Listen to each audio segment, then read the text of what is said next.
sometimes life is just really, really difficult. Mm-hmm. And you just have to get used to the fact that sometimes it's just really, really difficult.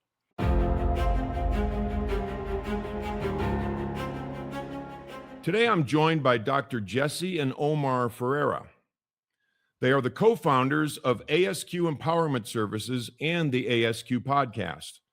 As a doctor of strategic leadership, Dr. Jessie is dedicated to helping individuals and organizations navigate growth, transition, and identity transformation with clarity and integrity, specializing in helping people understand themselves more deeply so that they can lead more authentically.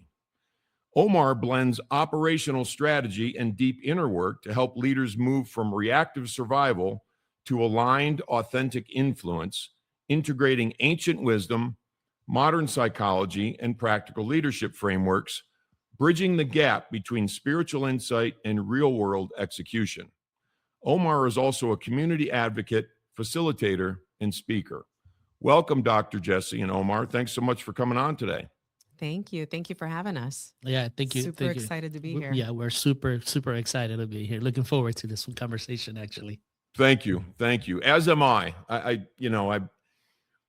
As podcasters, we talk to all kinds of different people, and I know, Omar, you and I had the chance to talk a little bit a few months ago, and it was a wonderful conversation and a memorable conversation, and very much appreciated on my end. So happy you guys are here. Absolutely. Looking forward to it. The question that I like to start out with, because I think we can build a great conversation around it, is tell me about an event or a time in your life that caused you to show up for your life in a different way. So I think the one that stands out the most for me really just happened not too long ago.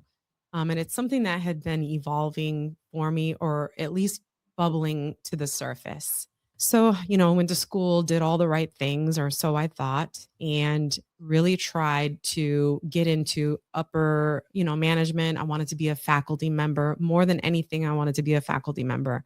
I was super zoned in on that was that was what I was going to do. That was my career. That was where I was destined to be. And I quickly found out that was, not going to be happening for me. Doors continued to close. I proposed different ideas. I actually interviewed for a faculty position and was let down easy, according to this person, but it kind of burst my bubble.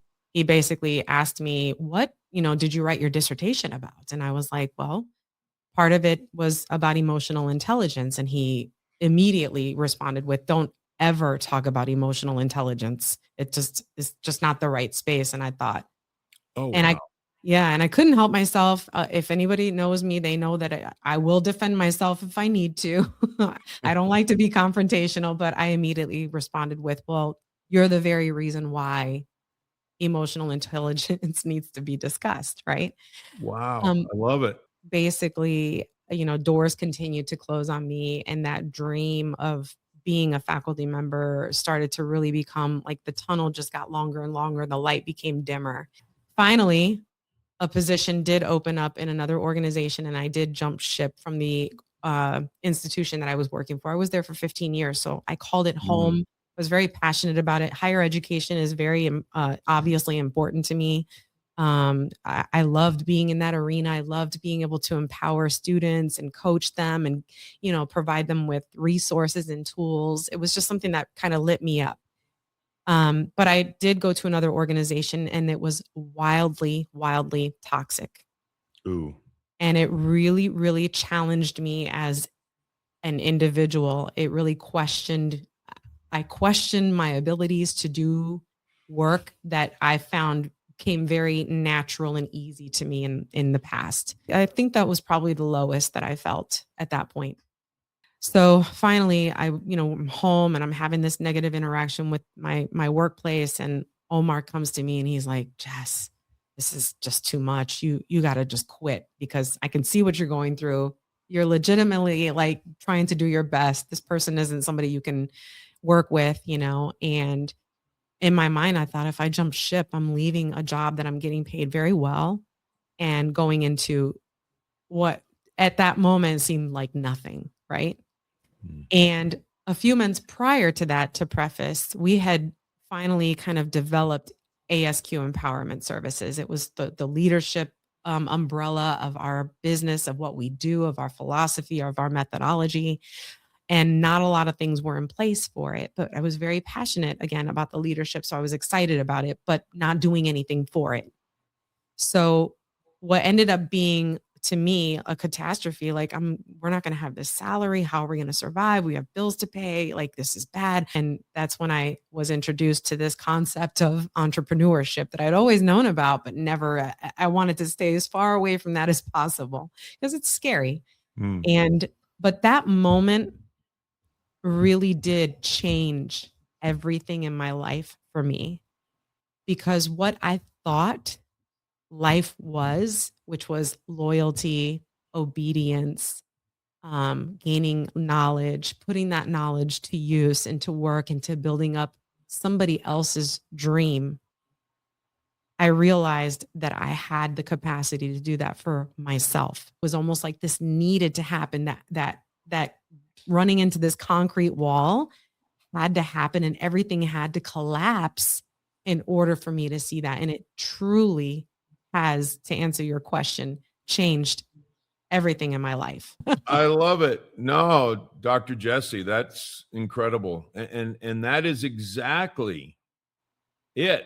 I mean, that is because, and it takes a long time.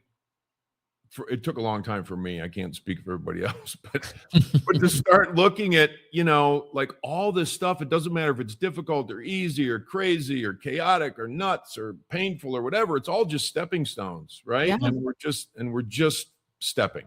Yeah, absolutely. Agreed. 100%.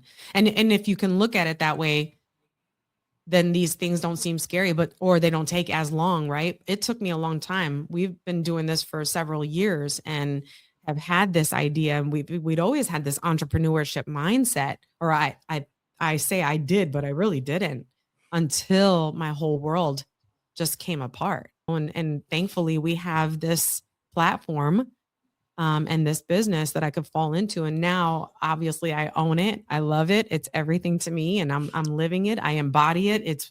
I am ASQ Empowerment Services. But boy, back then it was like scary. I'm truly, truly happy for you. When you said the words "lit me up," when you were talking about, what sort of makes you go, I felt that like that was very, very real and just impactful for me to hear how much that, it lights you up. And one of the things that you said also was dreams, which there's sort of this dream life. I remember when I was a kid, I haven't thought about this in forever, but I would open the Sears catalog at home, and they had Sears catalog. You just dated yourself. Oh yeah, I'm ancient.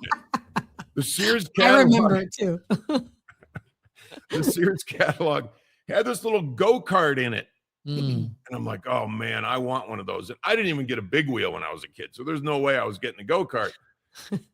But I would come home and look at that for a long time, like every single day. And I had this dream. I want a go-kart, and I never, which is fine. I never got a go-kart, but those dreams are powerful. Yeah. Those dreams are really powerful, and to go out and work toward them, is the most gratifying thing I can think of. Yeah. Difficult, but definitely gratifying. Yeah, absolutely difficult. Yeah, sometimes it sucks. Yeah. That's a good way to put it. Sometimes it really sucks, but and then as we go, it's like, all right, well, that wasn't so bad. You look back, you're like, that wasn't as bad as I thought it was. Yeah, a little bump in the road, no biggie. Right. So thank you, Dr. Jessie, for sharing that. That was really cool. Sure, thank you. Omar, you're up, man. Sure. It's hard to follow that, It is. It is very hard to follow that. My turning points, I've had two specific turning points in my life.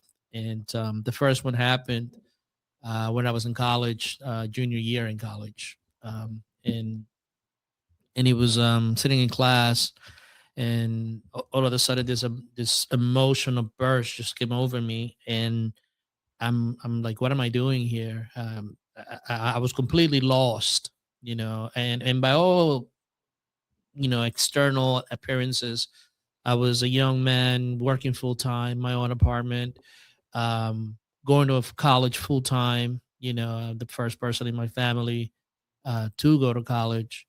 But I was very depressed at that time, and for a male Hispanic, that's not something to really talk about in that time. But I was fortunate enough that my mother actually understood what I was going through, and she kind of like helped me through that process. And but that was an existential moment, because up to that point I was doing everything that I was told to do. Graduated number 5 in my class, went to college, went to did whatever what I was supposed to do, but it just felt hollow, and felt in a very, very deep depression. But consequently, what happened was that I had to confront some demons in my past, and those demons were my relationship with my father, being abandoned for a period of time when my mother left me to come to the States.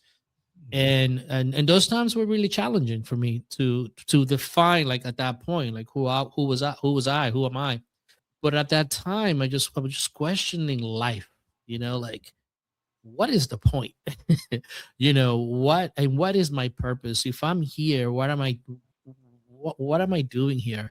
During that time, religion was completely gone for me. The religions, I grew up Catholic and Christian, and all that just kind of like faded away. And started investigating different things, mythology, different religions, Eastern religions, philosophies, psychology. So I was really intuitive into that.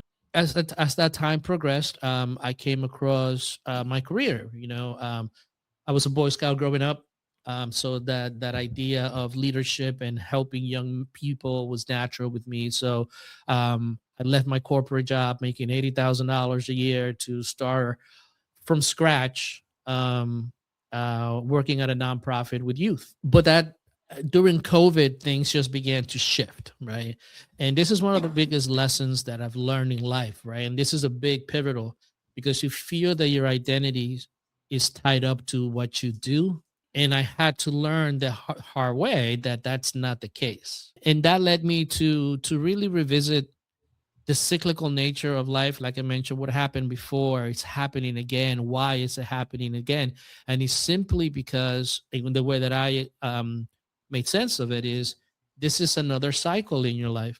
But that helped me actually sit down and really evaluate life from a general point of view. We began to work on the methodology of ASQ, what we stand for, the basic idea of the relationship of us as an individual with the cosmos, with everything, and how we show up day in and day out. But those are the things that made this directional shift in the way that I see life, in the way that I see how we interact with one another, in the way that leadership is implemented, and in the way that I see that where we could do a much better job. Thank you, Omar. That was cool. I am a big fan of Eastern philosophies and huge fan. I just read a book called oh geez, I'll have to send it to you if I can't think of it, but it's about Taoist acupuncture and Taoist healing, and it's one of the coolest things. The Five Spirits, great Okay. book. Okay. And I got another one for you. I'll send you too. But you know, when you talked about The Road Less Traveled, that's one of the very first books that I read Mhm. when I embarked upon the journey of change in intentional and conscious living and all that sort of thing. And the thing that I pulled out of that book, and I don't know if I remember anything else about it, Mhm. but basically what he said was, sometimes life is just really, really difficult. Mm-hmm. And you just have to get used to the fact that sometimes it's just really, really difficult. Yep. Yep. And I took that to heart, but at that time he's talking about, people passing away and this happening and that happening. And I'm in my early 20s probably. And I'm like, well, I haven't had any of that stuff happen yet. Like you can't relate if it hasn't happened, right? And now since that time, I've lost tons of people in my life. But I think that's important going into anything is understanding, hey man, it may not work out the way I think it's going to. Yep. Yeah.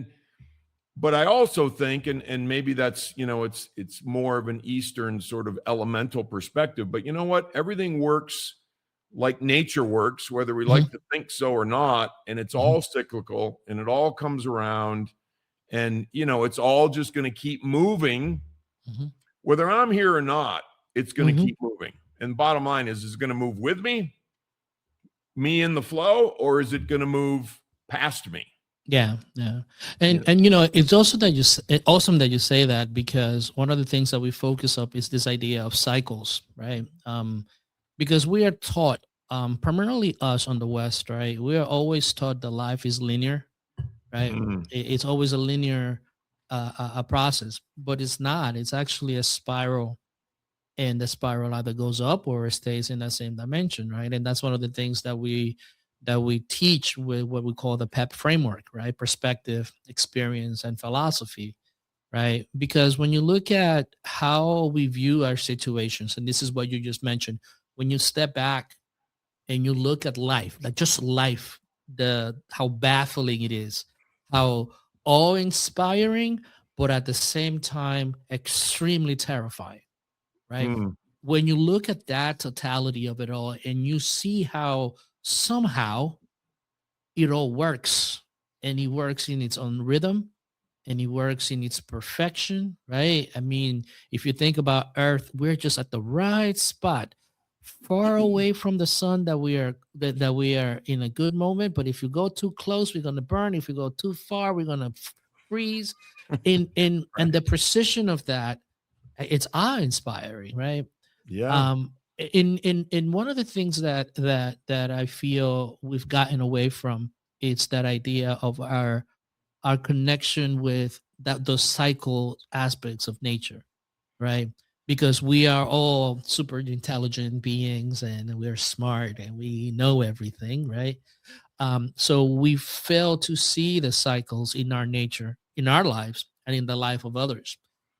We fail to see the challenges that others may feel, and then we tell them, pick up yourself by the bootstrap, like I did. And that's not true. None of us pick up ourselves by the bootstrap. Because again, people ask me, so what does that have to do with leadership? It has everything to do with leadership, right? Because the way that you show up as a leader, as a person that is conscious, right, about who they are and their place in the universe, right? You show up in a different way of looking at people and looking at situations, rather than taking away because what's in it for me. Those pivot moments in our lives will either make us open, or they really will close us in.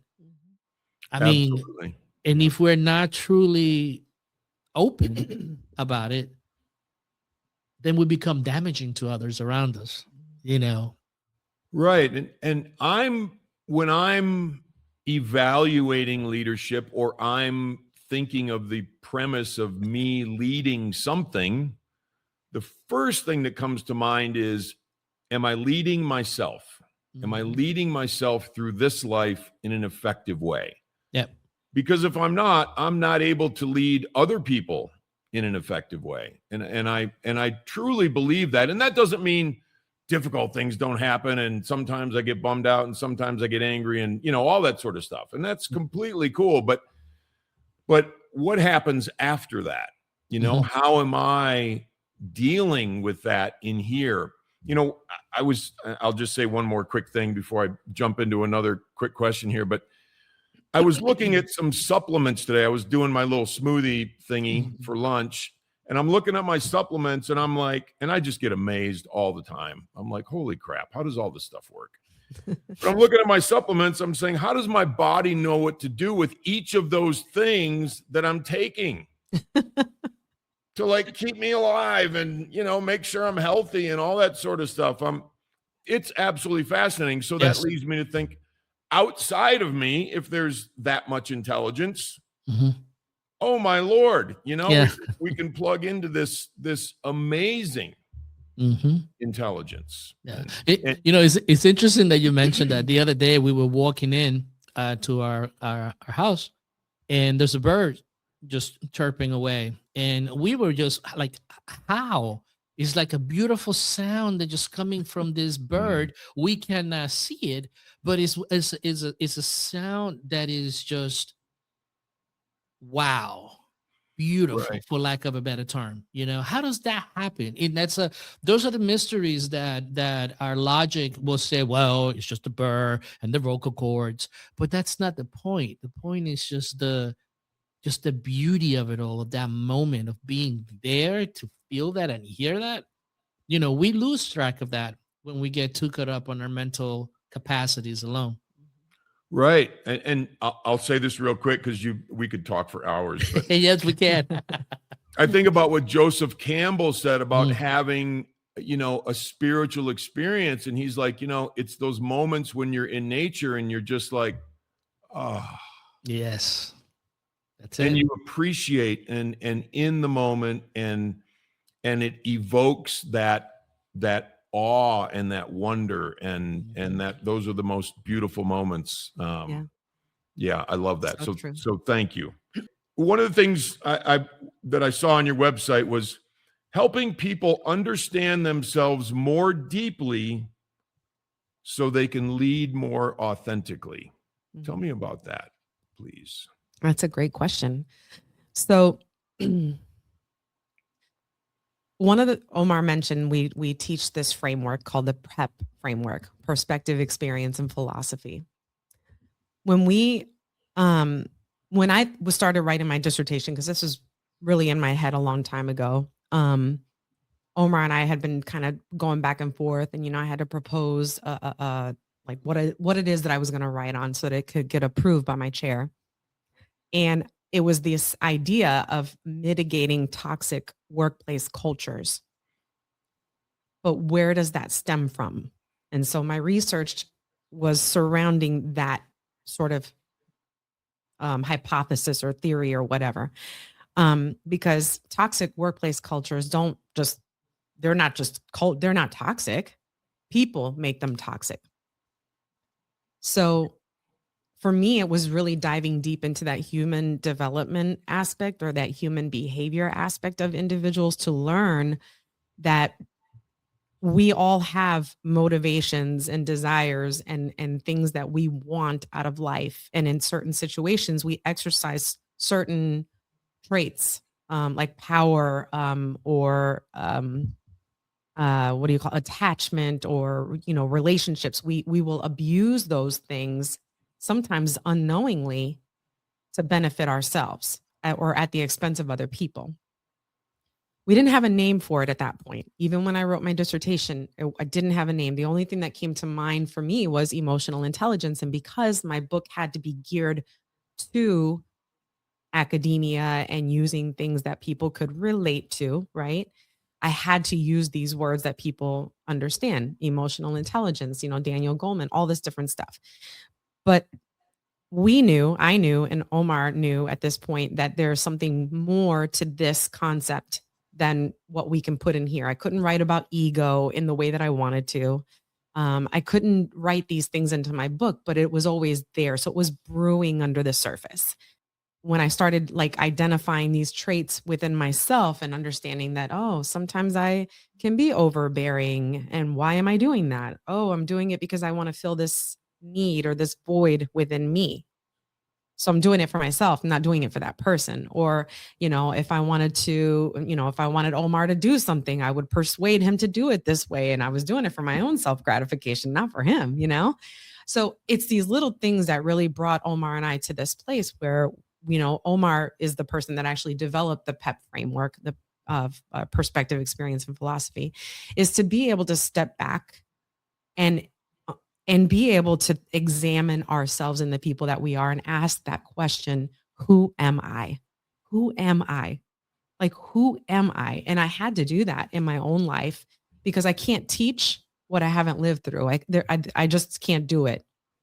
To answer the question, when we teach about perspective, experience, and philosophy, it's really also understanding our internal operating system. And what I do with people, or what we teach with people and facilitate, is when your feelings, your emotions, your behaviors, and the things that, when all those things are in alignment, what comes out is your authentic self. I love that. And thank you for that answer. Omar, Sure. did you want to? So when we originally started the program, we called it a soul's quest, right? I'm Joseph Campbell, fanatic, the monomyth, and instead of saying the hero's journey, here's the soul's quest, right?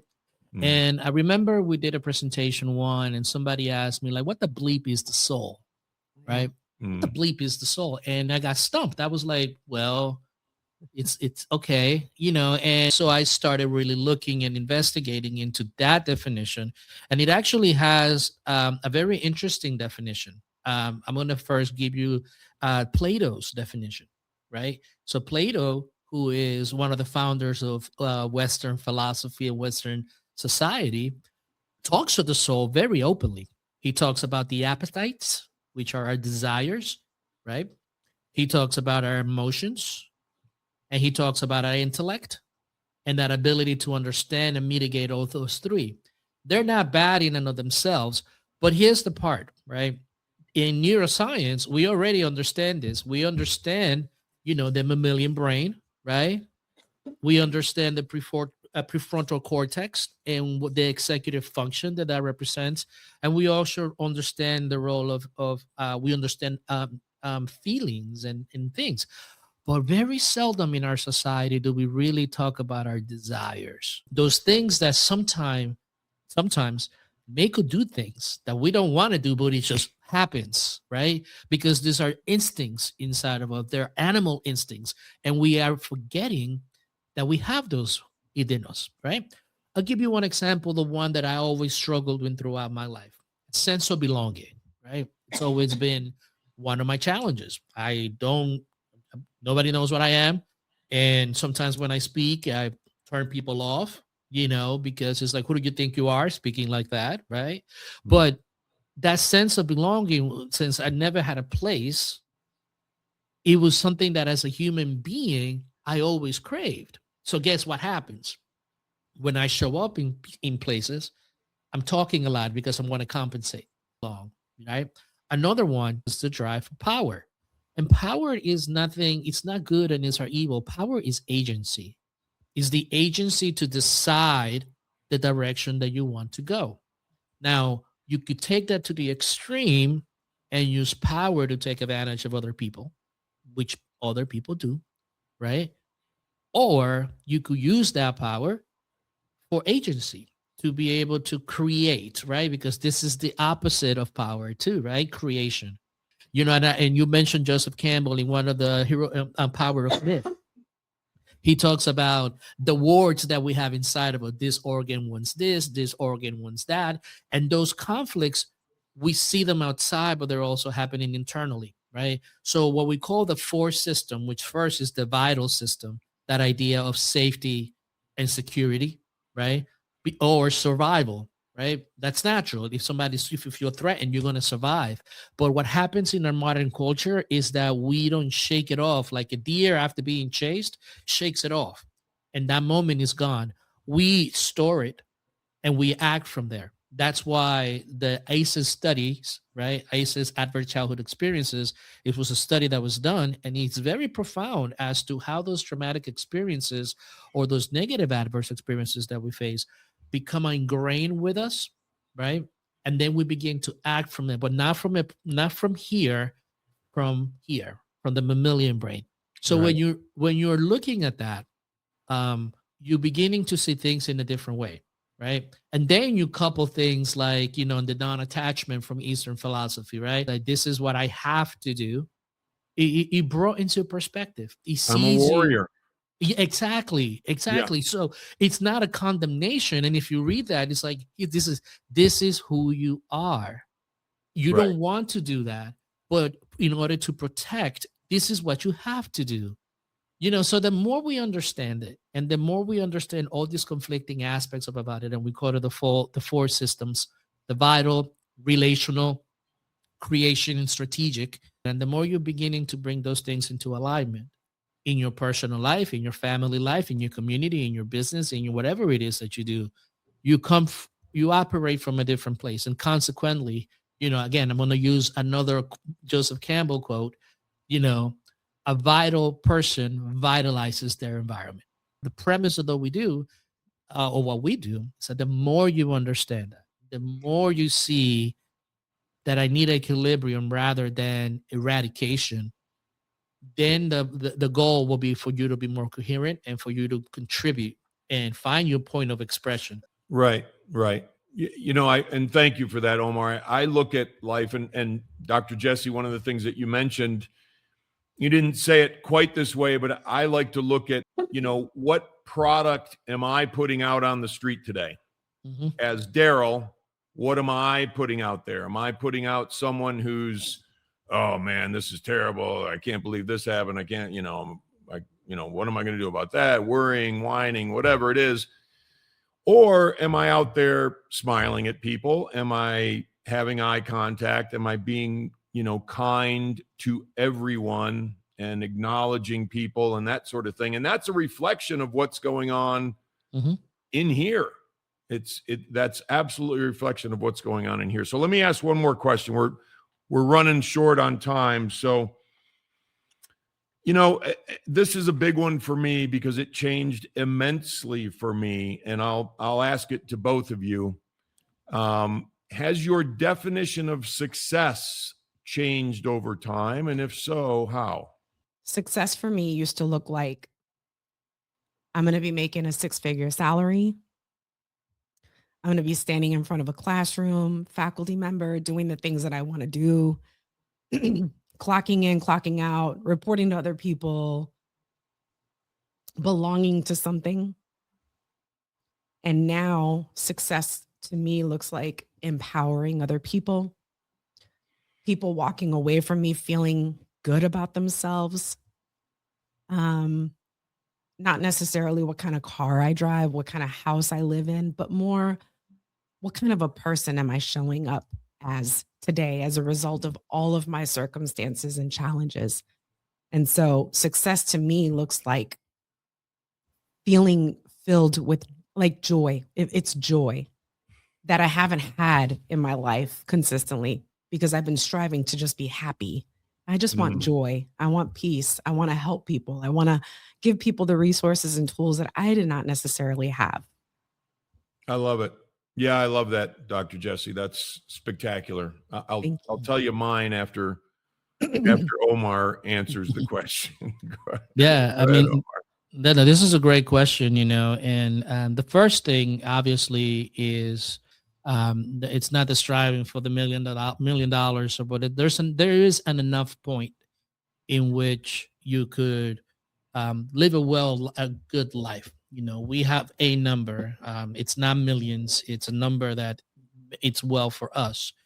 So that's one thing, and because that takes care of all your survival needs, your physiological needs, your psychological needs. So those things are a definition of success. On a broader point of view, it's really about expressing myself. When I get on stage or teaching, it's everything stops and I'm just present, and I'm just there and everything kind of like flows. And when you get that deep sense of,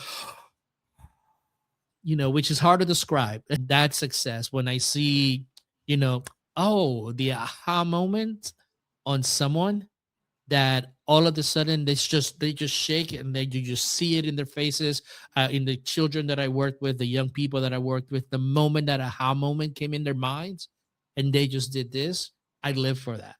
I love it. Yeah, thank you, Omar. I think that's great.